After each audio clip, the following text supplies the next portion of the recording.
পল্টুদা, তুমি এরকম চুপচাপ হয়ে বসে আছো কেন? আর বলিস না রে ভাই, কাল রাতে আমি সারা রাত ঘুমাতে পারিনি। কেন গো পল্টুদা, কি হয়েছে? তুমি রাতে ঘুমাতে পারোনি? ভাই, রাতে আগে কারেন্ট ছিল না, আর যে হারে মশার উৎপাতগুলো বেড়েছে, তার ঘুমাই কি করে বল? হ্যাঁ রে বল্টু, কাল রাতে আমিও ঘুমাতে পারিনি। এই মশার যা চোদন শুরু হয়ে গেছে, তা কোনোভাবে আর ঘুমানোর কায়দা নেই। কি বলিস রে, তোদের কারোর বাড়ি কারেন্ট ছিল না? আমার বাড়ি দিয়ে এক বালতি কারেন্ট আনতে পারতি। ফুটো, তুই কি দুধের শিশু নাকি ভাই? বলছিস কারেন্ট এক বালতি নিয়ে আসবি, কারেন্ট কখনো বালতিতে আনা যায়? তুই তো একবার রাতে বলতে পারতি দেওয়া যায় কি দেওয়া যায় না, সেইটা তো আমি বুঝবো। ভাই, তুই কি একটু লেলা মার্কা আছিস নাকি বলতো? কারেন্ট কখনো বালতিতে ধার দেওয়া যায়? দেখ ভাই, লেলা মার্কা কাকে বলছিস তুই? দেওয়া যায় কি দেওয়া যায় না সেটা তো আমি বুঝবো, তাই বলে তুই আমাকে লেলা মার্কা বলবি? ভাই, তোকে লেলা মার্কা বলার দরকার নেই, তুই আসলেই একটা লেলা মার্কা। এই, তোরা সবাই ঝগড়াঝাটি বন্ধ কর, ওই দেখ স্যার আসছে। Sir, good morning.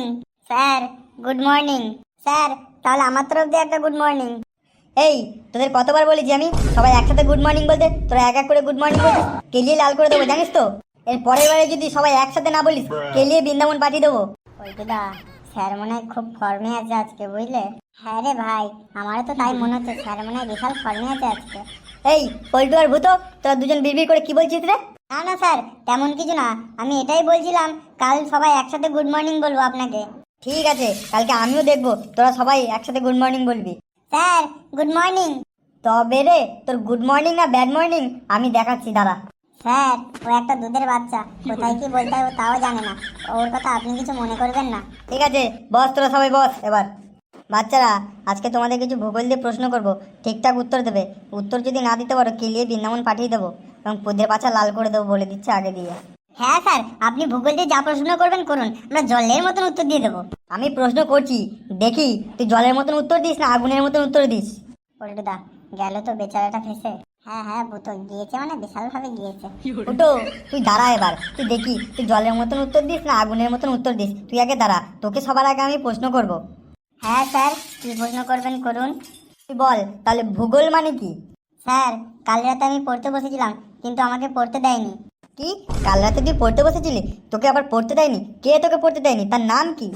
স্যার, কাল রাতে একে তো আমার বাড়িতে কারেন্ট ছিল না, তারপরেও আবার মশা আমার কানের ধারে এসে গনগন গনগন করছিল, আর গা হাত পায়ে খুব কামড়াচ্ছিল, তাই আমি কালকে রাতে পড়তে বসতে পারিনি স্যার। কি?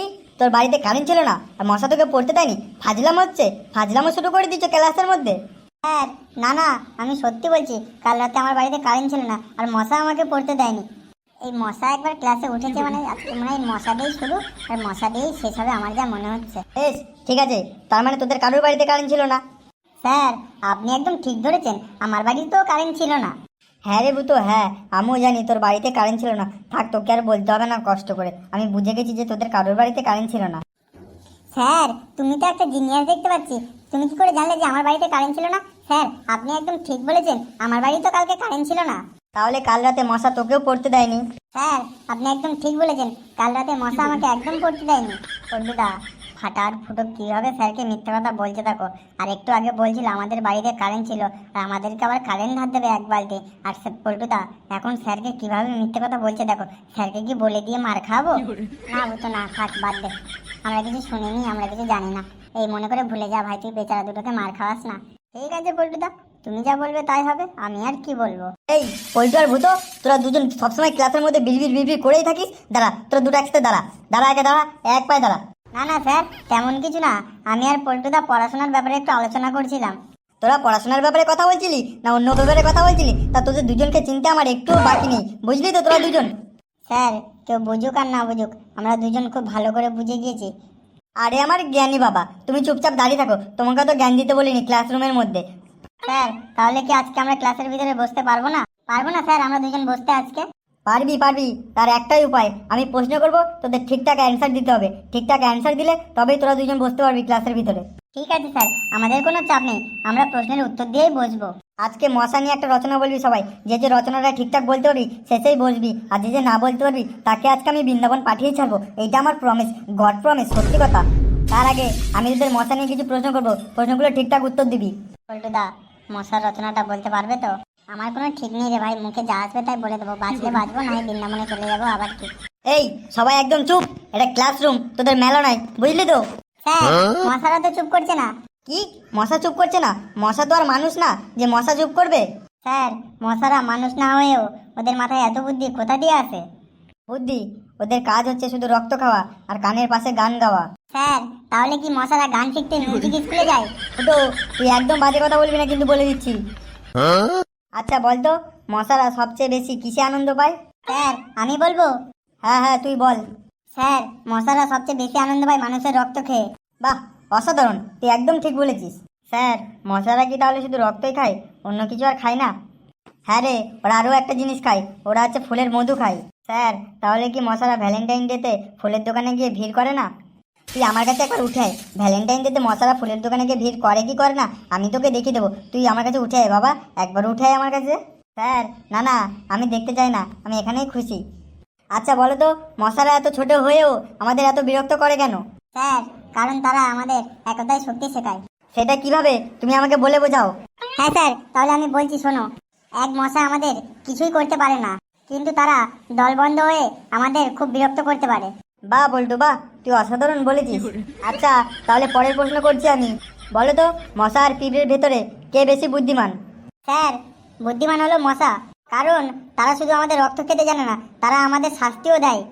আর পিঁপড়ে স্যার, মনে হয় তাদের স্কুলের পড়াশোনা অনেক ভালো। খুব ভালো, কিন্তু আমার প্রশ্নের উত্তর দাও, কে বেশি বুদ্ধিমান, মশা না পিঁপড়ে? স্যার, পিঁপড়ে সবচেয়ে বেশি বুদ্ধিমান, কারণ তারা কখনো একা একা কাজ করে না, তারা সবসময় দলবদ্ধ হয়ে কাজ করে। তাহলে স্যার, মশার বুদ্ধি কোথায় গেছে? মশারা মনে করে একা একা সে মহান, কিন্তু পিঁপড়ে তাদের কখনো সমর্থন করে না। আচ্ছা, তোদেরকে আমি মশা নিয়ে অনেক প্রশ্ন করলাম, মশা নিয়ে আমি আর কোনো প্রশ্ন করবো না। এবার মশা নিয়ে একটা রচনা বলবি, রচনাটা কে বলবে? ভূতো, তুই বল, তোকে আমি কোনো প্রশ্ন করিনি, তুই মশার রচনাটা বলবি। ঠিক আছে স্যার, আমার কোনো চাপ নেই, আমি মশার রচনা বলছি। স্যার, মশা হলো একটি ইন্টারন্যাশনাল গায়ক, যার গান শুনে সবাই হাততালি দেয়, এবং সাধারণত মশা 9 প্রকারের হয়। যেসব মশা আমাদের গায়ে বসা মাত্রই কামড়ায় তাদের রাক্ষস মশা বলা হয়, আর যে মশা আমাদের দিনের বেলা কামড়ায় তাদেরকে সন্ত্রাসী মশা বলা হয়। যে মশা আমাদের নাকের ভিতরে প্রবেশ করে কামড়ায় তাকে নবরোধী মশা বলে। যে মশা সুযোগ পেলেই কামড়ায় তাকে সুযোগ সন্ধানী মশা বলা হয়। যে মশা আমাদের কানের কাছে এসে গান গায় তাকে শিল্পী মশা বলা হয়। যে মশা আমরা থাপ্পড় দিলে আঙুলের ফাঁক দিয়ে চলে যায় তাকে গলাধর মশা বলা হয়। যে মশা রক্ত খেয়ে ভারী হয়ে যায় তাকে পেটুক মশা বলা হয়। যে মশা মশারির ভিতরে প্রবেশ করে আমাদের কামড়ায় তাকে মূর্খ মশা বলা হয়। যে মশা আমাদের কামড় দিলে জ্বর হয় তাকে আমরা বিষাক্ত মশা বলি।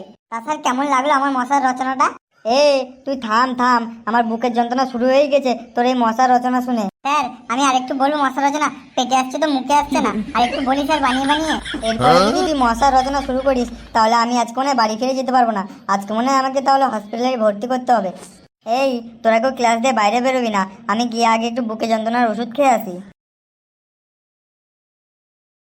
তো বন্ধুরা, ভিডিওটি যদি ভালো লেগে থাকে তাহলে একটা লাইক, কমেন্ট, শেয়ার অবশ্যই করবেন। আর চ্যানেলটিকে যদি সাবস্ক্রাইব না করে থাকো তাহলে সাবস্ক্রাইব করে দিয়ে আমাদের পাশে থাকবেন। ভালো থাকবেন, সুস্থ থাকবেন এবং নিজের খেয়াল রাখবেন।